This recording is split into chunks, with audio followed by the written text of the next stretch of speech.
guys, to everyone. It's Ada from Poison Rock, and it's my pleasure to have with us today Terence from REN, MARABOU, and the BERSERKERS. It's plural. How's it going? How's it going, Terence? It's going really well, Ada. Really, really lovely to meet you, and Me thank you too. for the opportunity to speak to you. I know we had a few problems setting up this meeting. It was We're long. very good. We're very good technically in some ways with band Yeah. equipment, but when it comes to computers and time differences, we're the same as everybody else. We're just idiots. Yeah.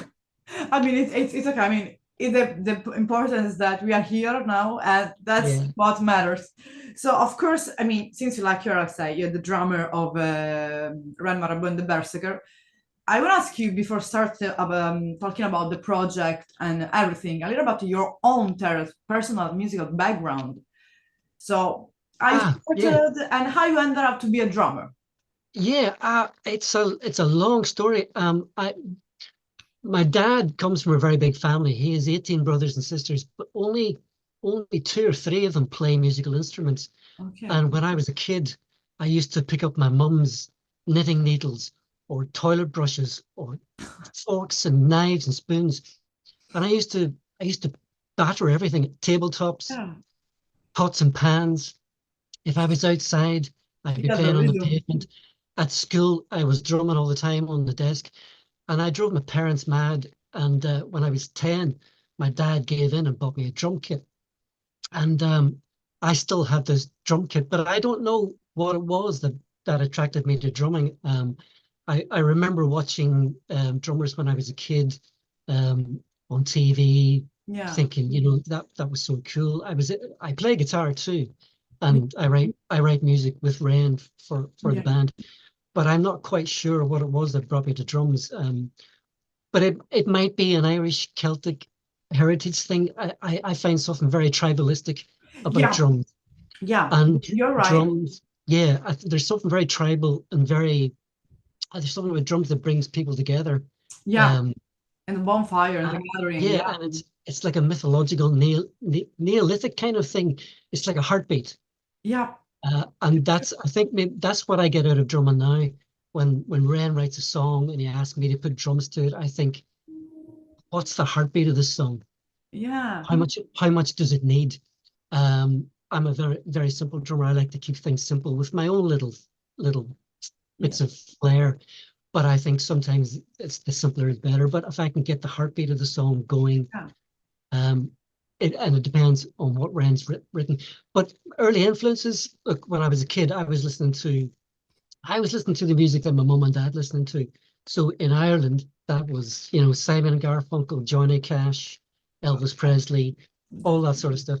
But I got into punk when I was a little bit older, and then I got into sort of really early metal, Deep Purple, Yeah. Black Sabbath. Not Led Zeppelin so much, and I don't want Okay. to annoy anybody, but even though John Bonham was a great drummer, I Yeah. was more interested in Bill Ward and Black Sabbath Yeah. and his kind of jazz influence style. And then later, of course, I got into European metal, and Yeah. I listen to all kinds of different music I now. mean, but of course, being like you were mentioning, like Black Sabbath as well, country influences, jazz a little bit as well, and say metal in general. Because of course that like I said, kind of a pagan folk metal genre, especially inspired by the Northern mythology. The main drum that you can hear is the raw drum. It's like could be a Yeah, shamanic drum, could be any type of other percussion yeah. instrument. So how do you feel like how do you get it close with that? Because of course, I know if you're a drummer, of course you can play a shamanic drum, but I mean, how get it you close with that type of side of music?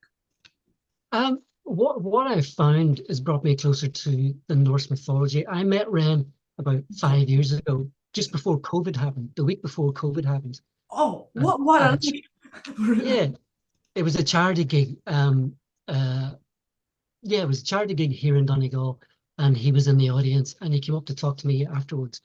And then I didn't see him for almost 2 years because of COVID. yeah, And then he sent me a text saying, "I'm going to go live. Do you want to be the drummer?" And I went, "Yes, yes, yes, of course." And when I was listening to the music that he was writing during COVID, and then in the Viking albums that he started writing, yeah, I thought, how do I how do I get to that sound? Now, even though I play my snare very tight with the snares on the albums, Yeah, when it comes to the live sound, yeah, which is very full and very heavy for us. There's only three of us, but Cass plays with distortion on his bass. Ren has a beautiful, smooth, it's raw and smooth guitar sound at the same time, but he's got a very raw vocal. I play 80% of the songs that we play on the album with the snares off. So it's like I'm playing a tribal drum. yeah, So some of the sound guys say to me, why are you playing with your snare off? And I said, well, that suits the sound. And I actually think that I get a punchier sound without the snares on. yeah, yeah, So when you listen to us live, it's subliminal almost. It's like yeah. you're listening to somebody playing just the one drum. Yeah, exactly. Because Yeah. what I like about this project is that most, of course, it's beautiful because I'm a lot into the folk scene. I play shamanic drum myself, so Ah, brilliant. yeah. I mean, I fell in love with the like with the North because in Sicily we have we had the Normans, so it's the French branch of Vikings, Yeah, say. yeah, And so I yeah, think there's kind of a heritage as well. I wanted to find out more. Of course, we had Arabs, whatever, a lot of civilization, but the northern side, I wanted to explore it as well. And of course, yeah, I think as well, you knew there were different, like the Irish one, the let's say the Viking Irish side one, and the North French one, completely yeah, different. Yeah, and yeah, sometimes in history, I think is forgotten, not yeah, written. What the Irish side of Viking history, which is wilder, and I think kind of I don't want to be sounds too much pretentious, but a little bit more or kind of original. They kept their own identity. They were yeah, influenced by Christianism or whatever is going on, went in the Western world, like UK or I don't know, French or even Europe, yeah, Russia. yeah. So No, yeah, yeah, no, it's really interesting that you mentioned this mix of yeah, almost identities that we seem to have forgotten about, and it makes nationalism almost like a bit of a nonsense, to be honest. yeah, Because in Sicily, for example, you're right, the Arabs, the Persians were there, the yeah. Turks were there. Every empire went into to Sicily and Malta, and there's a whole mix there. The same thing, the Normans from France came into Dublin and came into Ireland. Really? Uh, yeah, we still have Norman castles all the way down the west coast of Ireland. Wow. Okay. Very, very famous castles because they were always built very square and very straight. Yeah, exactly. That was the Yeah, architecture. Yeah, there's exactly. there's a Norman influence here, and some famous Irish surnames are derived from there, like anything with a DE, like De Yeah, Burgh. That's an Irish surname, but it comes from France, so that influence is still here. yeah. And of course, the Scandinavians and the Vikings were here too, and that's not talked about. And there's a huge DNA of Viking influence up here in the northwest, particularly up here in Donegal, where we are.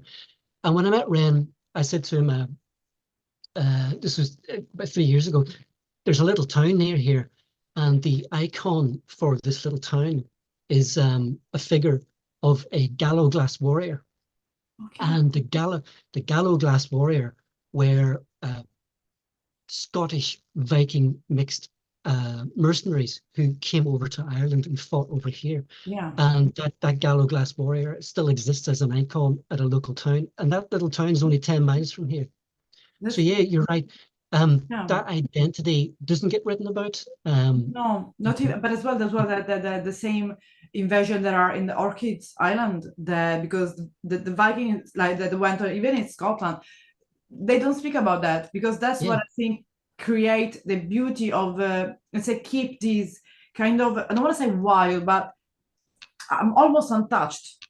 Maybe even yeah, folklore. That's something that people yeah, always forgot. And I'm sad that in the TV shows it doesn't show up. It's just like all a mixture, all in one TV shows, which is called which yeah. is Last Kingdom.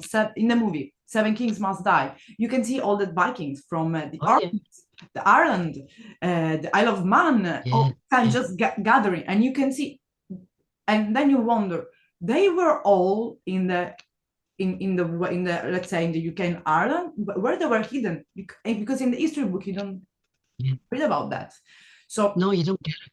And yeah, you only get little snippets. Like recently, last year, I read a fascinating article in one of the, I think it was in the Guardian newspaper, which is an English okay, newspaper, and it talked about this Irish woman who married a Viking king back in the 800s, 900s, yeah, moved to Iceland, and that's why Iceland has some Irish words in their language.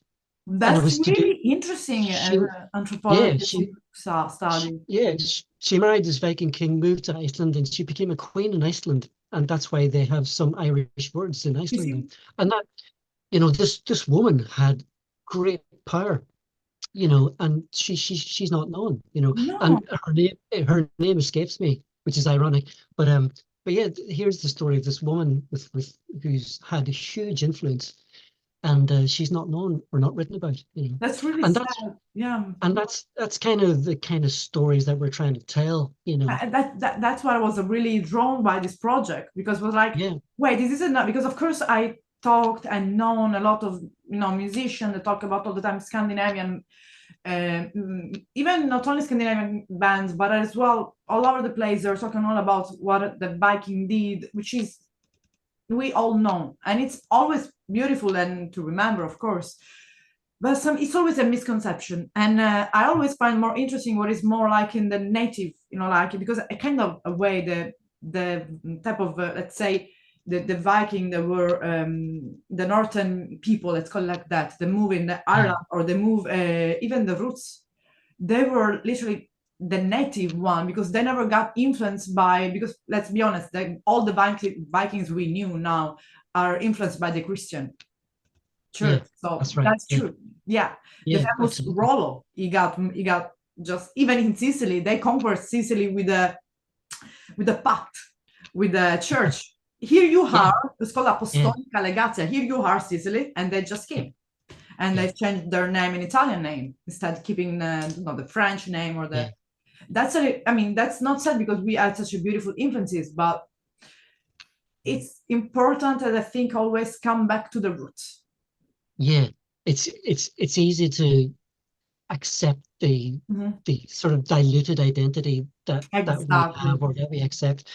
But if you just dig a little deeper and go back further, It's even you get to you yeah, get to the essence of the story. yeah, because even the story that you mentioned about that Irish queen in Iceland, Mm. having nowadays, thanks to her, words that are from I think they were maybe from Gaelic Irish in Gaelic, yeah, around in Iceland, in the today Icelandic languages. It's like when French came out here, like Normans or other other ethnicity, they left their own words here. It's important yeah, because well, even Iceland is a country that the story is not dig too much about history. yeah, It's always associated with just old time Scandinavian mm, Vikings. That's it. But it's just northern people, northern culture. That yeah, Viking word is just a term for people that was raised. They were just merchant. That's it. yeah, yeah. Or That's right. that's why you're not called like Ren and the Viking, but the Berserkers. It's a different. Berserkers, yeah, yeah, it's slightly different, yeah, Yeah, I yeah, want to ask as well why, like because the choice of being of the figure of this incredible um, mm. figure that was the Berserker. Yeah. The Berserkers are fascinating, and when Cass and I joined the group, we couldn't figure out a name. Ren had been working under the name Ren MARABOU for a few years, particularly during COVID. And when we decided to go live with the new band, um, the management, Tarja and Kimo, Yeah, Tarja, you she's know Tarja, amazing. yeah, Yeah, she's amazing. she's gorgeous. Yeah, Um, they said it would be better if the band has a full name, like Ray Marabou and the Berserkers, to start fresh. yeah, And we couldn't figure out a name, but Ren and Kathleen's boy, Brian, actually came up. Brian's very good wordsmith. Brian reads everything under the sun, and he just said the Berserkers. And Ren thought, yeah, that's it. it sounds good because well It here's sounds it's yeah, sounds it good. sounds good. It's memorable. but Yeah. also because Cass and I provide that big, heavy heartbeat to the song, Yeah. particularly when we play live. And it's a really big sound. There's only three of us, but when we play live, we Yeah, sound like six people. let's say that I saw some of your videos already in the video clip, in the music video, there's a Yeah, lot of energy. So, yeah, yeah, yeah, yeah. And that just comes natural. Like Ren can't stop moving when he plays. If he yeah, picks up a guitar and yeah. starts playing, he I has saw to move. there was as well a video, there was kind of I think an acoustic video. You can even perceive in the energy through the acoustic because it wasn't just like the boring, no, it's not boring, but like the classical acoustic sound. It was Yeah, literally more like energetic acoustic. It was even like yeah. I remember. already, Yeah, yeah, we did that last summer at a local meadery. There are two Polish guys living here who in Letterkenny, who are good friends of ours, and we became ambassadors for them. They started making mead a couple of years ago, wow, and they asked us to be brand ambassadors, and they produce this beautiful stuff. It's like mead. This one's called King of the North. King of the North. Absolutely, it is beautiful stuff. But Yeah, they had an acoustic set, and I remember that day. It was a good set. But the sound guy kept telling me to play softer, but I can't. you're a drummer. I mean, I know Yeah, drummers. I mean, it's like you're asking to, I don't know, to just not breathe less. it's totally not natural. I'm a very polite person. I don't like confrontation. I didn't Yeah, say no, but I just kept playing. What happens to a drummer when you start to play softer so that you lose your rhythm yeah. because you're operating I would say 50% from muscle memory. Yeah, I guess you're right.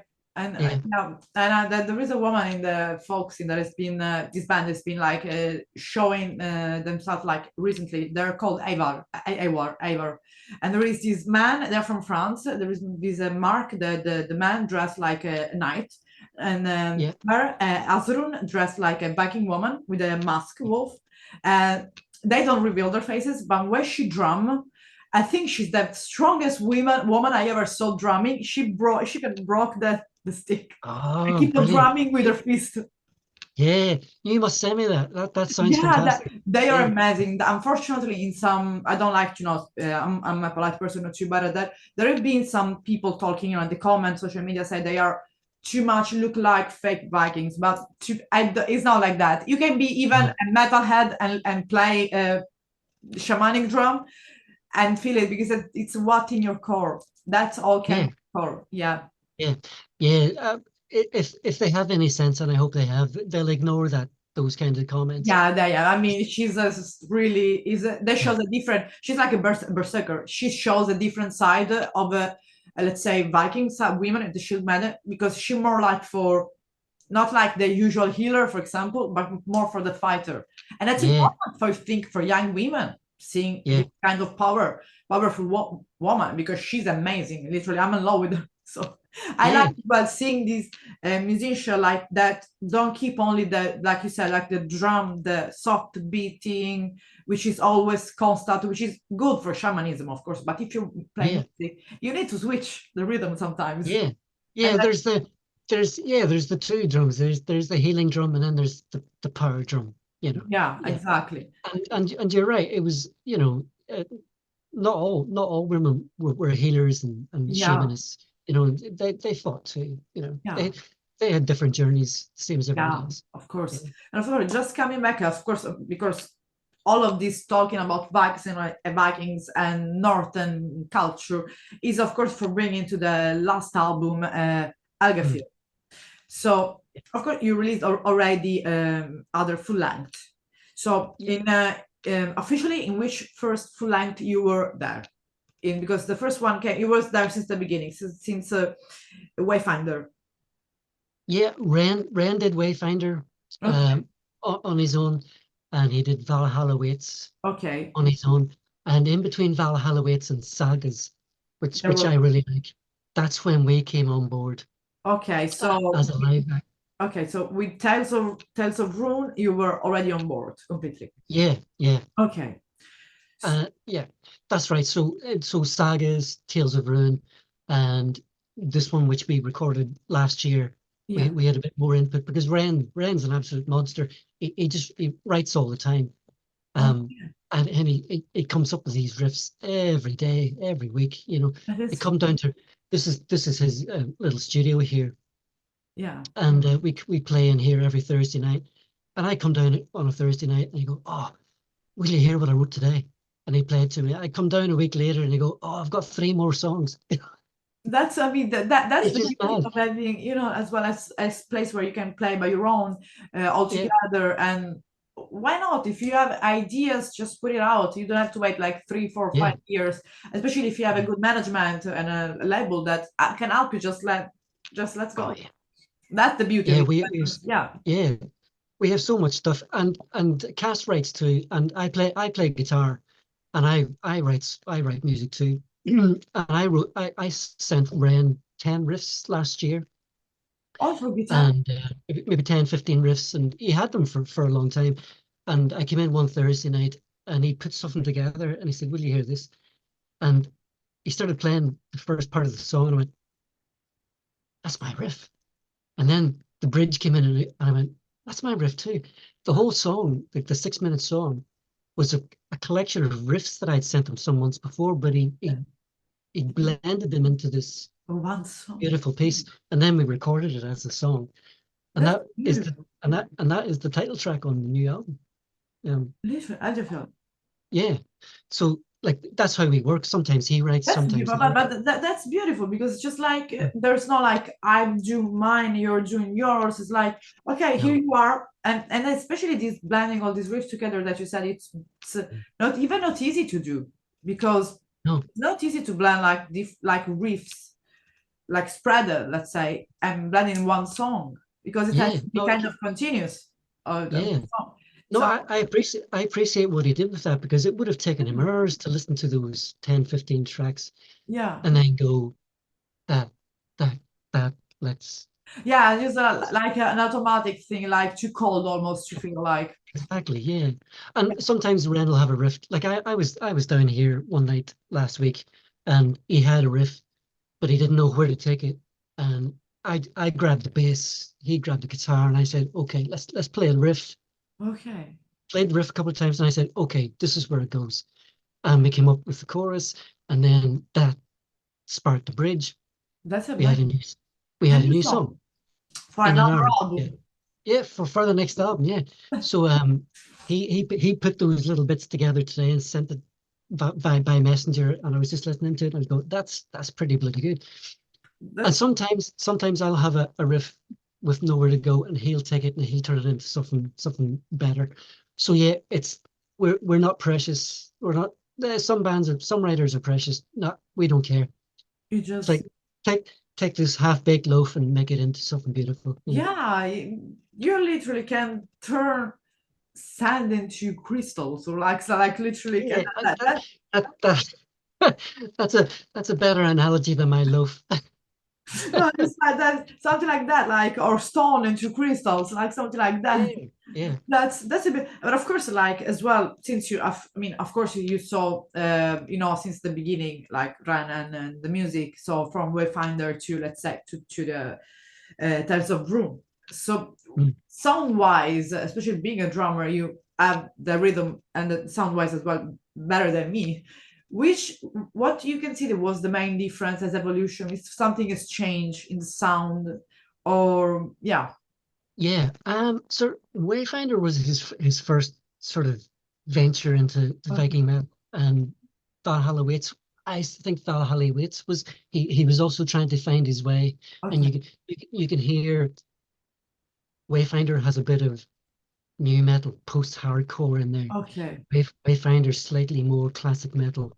okay. Sag is like a classic metal album with Norse lyrics, Yeah. And Tales of Room is also very sort of just classic metal. Yeah.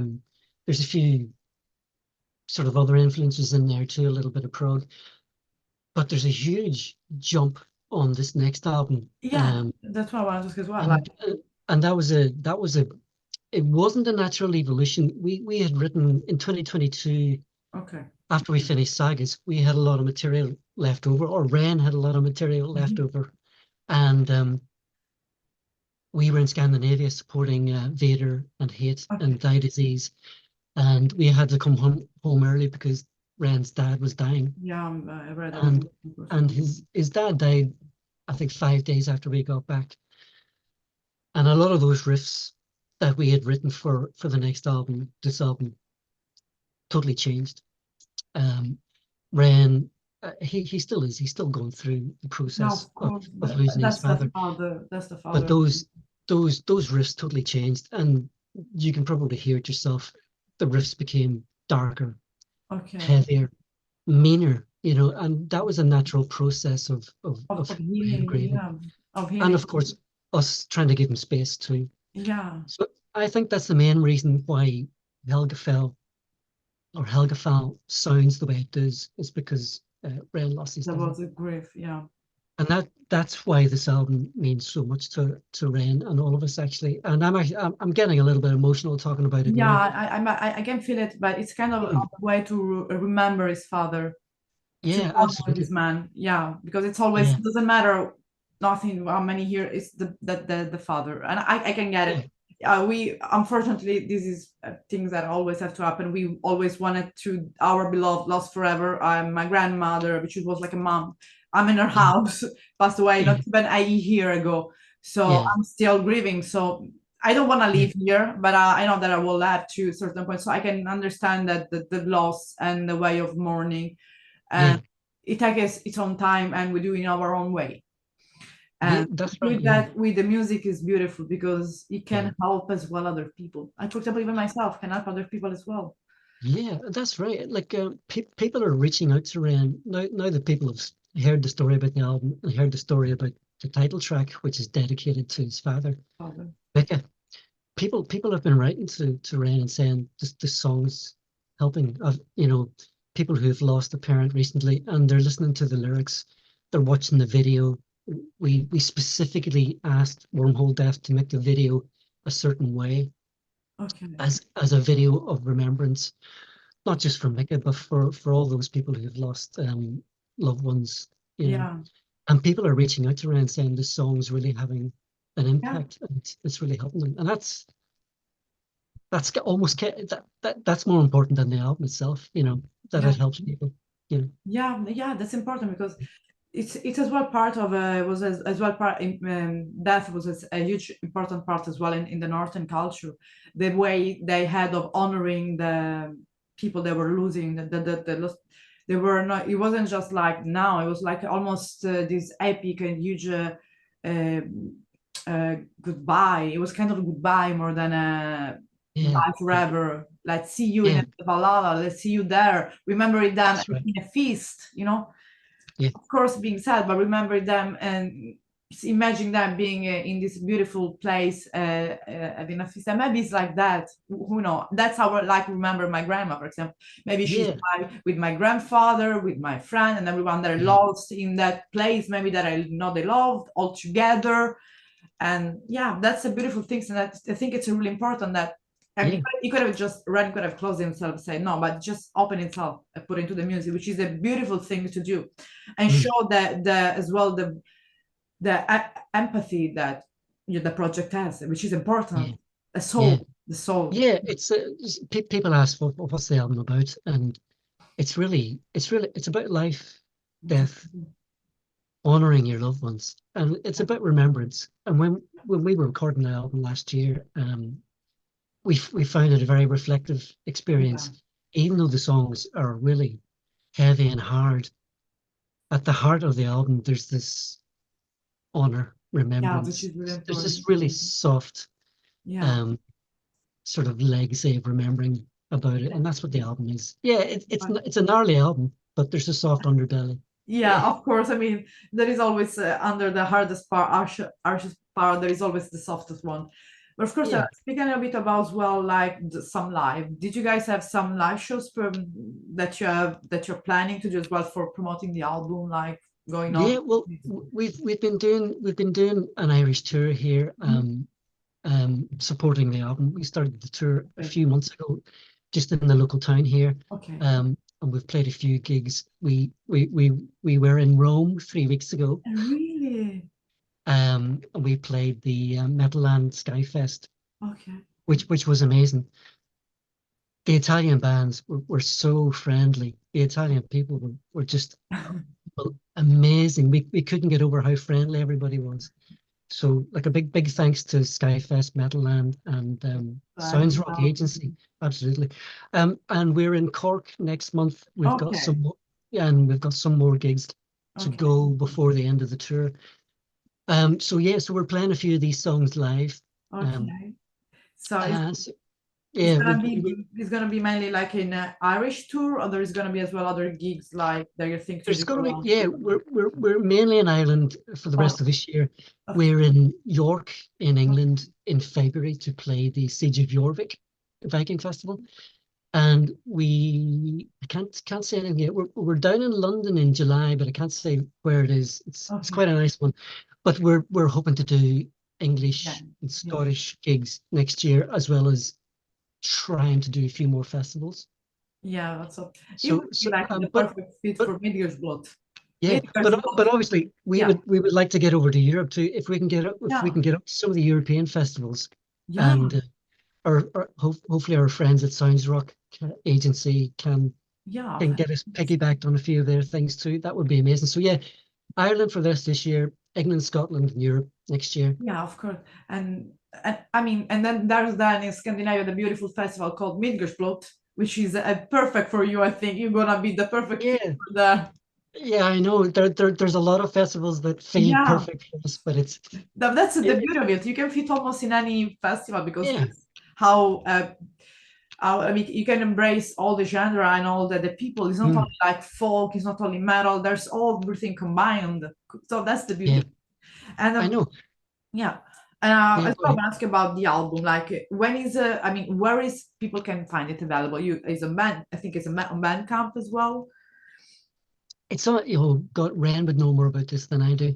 Um, yeah, it's on Spotify, Bandcamp. Okay. I think it's on iTunes as well. Where else? There are as well physical copy available of the album. Yeah, there are physical copies. I think I can't remember. Ren knows this stuff. I know the HMV were asking questions, Yeah. but It's a Wormhole Death are releasing the album in okay. Japan Yeah, in Japan, you said that in Japan as well, like in a couple on, of days. on Friday. So I think it's going into. Yeah. To, I need to know this stuff. um, I think Wormhole Death have stores there, and I think it's going into That's, their stores. but Does I that think sound? Yeah, and I mean, it's like I think I found there. I will put the link for the physical copy or whatever the store online in the YouTube. yeah. But we have some physical copies too. So if Okay. somebody wants to get an album, we have some here too. Wormhole Death were very kind. They sent us quite a few copies. So Okay, so really, can I say it was really interesting, Terence, talking to you about anthropology, history, and throughout that, yeah, going through to speak about the influences, to go to speak about the meaning of the album, and it was really a pleasure. And I would love to do, and like literally, when everyone is really free, and we can have a good setting, like at least we can set all the plan, arrange everything. oh yeah, no, for sure. Yeah, because Yeah. I think we could have a good long Yeah, talk yeah, because on yeah. So yeah because talking in depth about the other people background, the other guys in backgrounds, musical background, there's gonna be yeah fun. Yeah, I would yeah love. no, absolutely no. We'd love to do it again. It was absolutely delightful to meet you. For me too. For me Yeah, too. It was yeah, really. yeah. You're very interesting. I love somebody who's into history. I studied 9 years history, medieval history. So Okay. why? Yeah, So you're the expert. So no, thank you very much, Aidan. it was a pleasure, No, and I hope to same. still condolences for grandfather, and just Thank you. I hope everyone is doing okay now at the moment. And Thank you for everything, just hit me up on social media or throughout mail, and let's arrange another interview as soon as possible. And but in the meantime, I was really pleased to do this interview with you because it was really like a talk, like a talk about yeah, culture, and sometimes it's refreshing talking about culture yeah, and history and confronting about ideas, and that yeah, was really pleasant. yeah.